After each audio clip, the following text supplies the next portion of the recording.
दोस्तों, मैं साधना पांडे मार्गदर्शन पे आपका बहुत बहुत स्वागत करती हूँ। दोस्तों, आज मैं बात करने वाली हूँ आपसे सुंदरकांड के बारे में। और सुंदरकांड की महिमा इतनी ज़्यादा है दोस्तों कि इसका वर्णन करने में बहुत बहुत बहुत अधिक समय लग जाता है। और इस चैनल पे अगर आप देखेंगे तो बहुत सारी वीडियो है जिसमें आप सुंदरकांड की महिमा के बारे में जान सकते हैं। सुंदरकांड को किस प्रकार पढ़ा जाता है वो भी जान सकते हैं। पर मुझे बहुत ज़्यादा इस बारे में लोग पूछ रहे थे, बहुत ज़्यादा बता रहे थे कि और ज़्यादा इसके बारे में, सुंदरकांड के बारे में बताइए। तो सबसे पहले तो देखिए, भगवान श्री राम को मैं नमन करती हूँ और श्री हनुमान जी को भी नमन करती हूँ। और जितने अपने ज्ञान अनुसार मैं आपको सुंदरकांड के बारे में वो बातें बताऊँगी जो बिल्कुल सूक्ष्म है और जिसे जानने के बाद आपकी श्रद्धा जो है वो सुंदरकांड पर बिल्कुल बहुत अधिक बढ़ जाएगी। तो देखिए दोस्तों, सुंदरकांड जो है रामायण का जो 5वां सोपान है। और ये सुंदरकांड, इसका नाम है सुंदर और इसके गुण भी और अधिक सुंदर है। जैसा कि आप सभी जानते हैं कि रामायण में, संपूर्ण रामायण में श्री राम की वीर गाथा और उनके बहुत ज़्यादा चरित्र की बातें ही हुई हैं। पर सुंदरकांड रामायण के एक ऐसा अध्याय है, ऐसा सोपान है जिसमें हनुमान जी के बारे में बात की गई है, उनकी वीरता के बारे में, उनके शौर्य के बारे में। तो उनका शौर्य गाथा है और किस प्रकार वो अपने साहस और पराक्रम के बल पर लंका पे विजय पाया। तो लंका देखिए, लंका क्या थी, बहुत ज़्यादा समृद्धशाली थी और हनुमान जी क्या थे, एक बंदर थे। तो ये किस तरह से, मतलब किस वजह से या किस तरह से लंका जैसी बहुत बड़ी राजा को जो है वो परास्त कर दिया और जिसकी इतनी बड़ी जो स्वर्ण लंका थी उसका दहन कर दिए। तो इसीलिए ये सुंदरकांड जो है इसका नाम सुंदर पड़ा, क्योंकि हनुमान जी जो थे अपने वीर और पराक्रम से इसको परास्त कर दिए। तो दोस्तों देखिए, इसका पाठ करने वाले को कभी भी जीवन में किसी प्रकार का भय नहीं रहता है, चाहे वो धन संबंधी भय लगा हो या फिर कर्ज हो, सरकारी नौकरी नहीं मिली। यानी मैं एक शब्दों में अगर आपसे कहूँ तो यही कहूँगी कि दुनिया का ऐसा कोई कष्ट ही नहीं है जो सुंदरकांड के पाठ से समाप्त न हो जाए।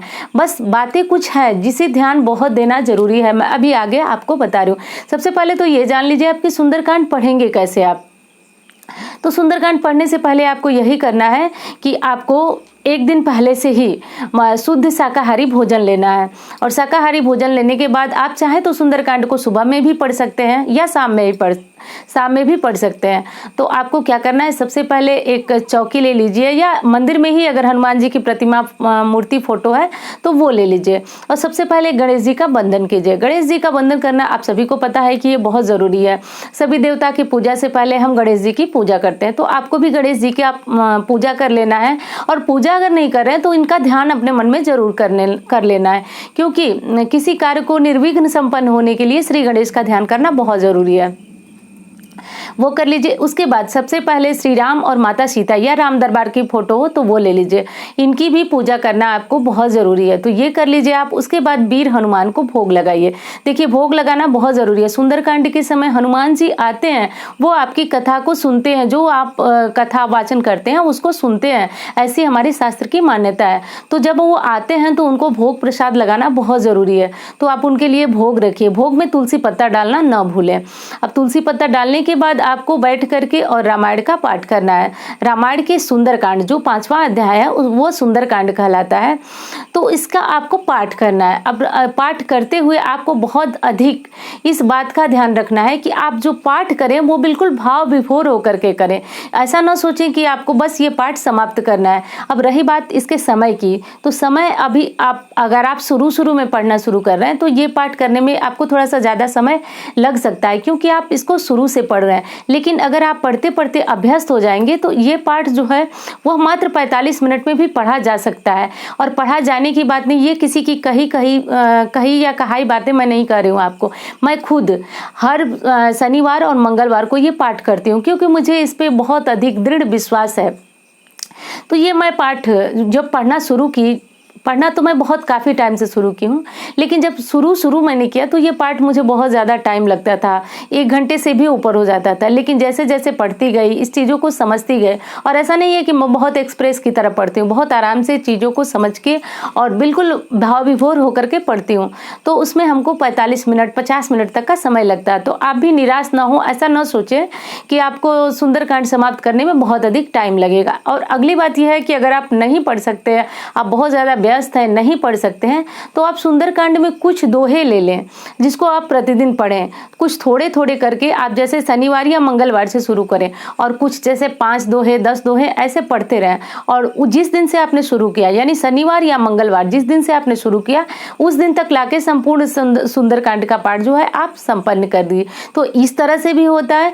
वैसे अगर आप विशेष लाभ पाना चाहते हैं, आप बहुत अधिक परेशानी में हैं, और दूसरी बात यह है कि अगर कोई रास्ता ना दिखे तो इससे अच्छा पाठ मुझे नहीं लगता है कि किसी भी संकट को काटने के लिए ये पाठ जो है, मतलब इससे बड़ा भी कोई चमत्कारी पाठ होगा। तो आप इसको करके देखिए, आपके जीवन में संपूर्ण सकारात्मक बदलाव लाने में ये पाठ सक्षम है।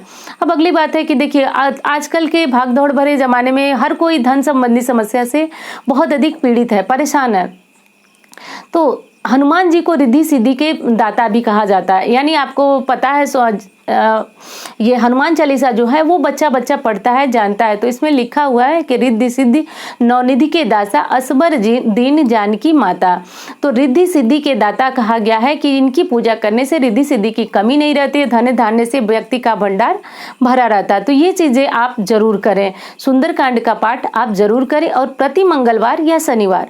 और अगर अधिक समस्या है तो 40 दिनों तक निरंतर आप इस पाठ को करें, और जिस प्रकार मैंने बताया उस तरह पाठ करें, अंत में भगवान की आरती करें। आप देखेंगे कि 40 दिनों के अंदर अंदर अगर वो मनोकामना या वो इच्छा या वो परेशानी आपकी सकारात्मक रही तो, यानी देखिए हनुमान जी कहते हैं कि निर्मल मन जन सो मोहि पावा, मोहि कपट छल छिद्र न भावा। तो किसी और का नुकसान करने के लिए या कपट छल इस तरह की भावना को मन में लेकर के, इस तरह की कामना को मन में लेकर के अगर पाठ को किया जाता है तो ये पाठ फलदायी नहीं होता है। इस पाठ को संपूर्ण करने के लिए आप सिर्फ अपनी परेशानियां भगवान के सामने रखें, किसी और का नुकसान या बिगाड़ना इस तरह की चीजें आप भगवान से न कहें। ये चीजें अगर आप ऐसी भावना भी रखते हैं तो आपका पाठ करना बिल्कुल फलीभूत नहीं होगा। अब अगली चीज ये है दोस्तों कि सुंदरकांड का पाठ करने से व्यक्ति को जो है कि बहुत अधिक ऐसा देखा जाता है कि व्यक्ति जो किसी से बात नहीं कर पाता है उसके अंदर एक गजब का उत्साह, जिसको आत्मविश्वास भी हम कहते हैं, वो आ जाता है। वो किसी से भी बात करने में सक्षम हो जाता है। तो ऐसा क्या होता है कि हनुमान चालीसा और सुंदरकांड का पाठ अगर व्यक्ति प्रतिदिन करता है तो उसके अंदर एक अजब जो गजब सी स्फूर्ति होती है या एक निडरता होती है, वो आ जाती है। क्योंकि वीर हनुमान जो थे वो निडर थे और पराक्रम और साहस के बल पे वो लंका पे विजय पाए। अगली एक चीज है दोस्तों कि देखिए, एक चीज मैं बिल्कुल स्पष्ट बताना चाहूंगी आपको कि ऐसा नहीं है कि आप सुंदरकांड का पाठ कर रहे हैं तो इसमें कहा गया है कि ग्रह संबंधी कोई परेशानी नहीं आएगी या अन्य किसी दिक्कत का आपको सामना नहीं करना पड़ेगा। दोस्तों देखिए, दिक्कत आएंगी, लेकिन दिक्कत किस प्रकार चली जाएंगी ये भी आपको सुंदरकांड से ही पता चलता है। देखिए, जब हनुमान जी जा रहे थे लंका में सीता माता का पता लगाने, तो एक सुरसा नाम की राक्षसी थी जो कि हनुमान जी का रास्ता रोकने की कोशिश कर रही थी।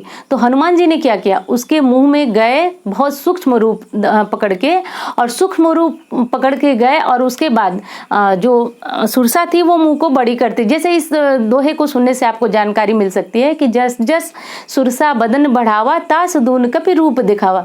तो जैसे ही सुरसा ने हनुमान जी को खाने के लिए अपने मुंह को बड़ा किया, वैसे हनुमान जी ने बल और बुद्धि का प्रयोग किया, और वो जैसे सुरसा ने मुंह को बड़ा किया वैसे उतना ही सूक्ष्म रूप हनुमान जी ने लिया और सुरसा के मुंह में तुरंत चले गए और मुंह में जाकर के वापस भी आ गए। यानी उसको ऐसा वरदान था, सुरसा ने बताया कि मेरे सामने से गुजरने वाले को जो है मैं भक्षण कर ही लेती हूँ, तो तुम मेरे सामने से निकल करके कैसे जा सकते हो। तो जस जस सुरसा बदन बढ़ावा, तास दून कभी रूप दिखावा।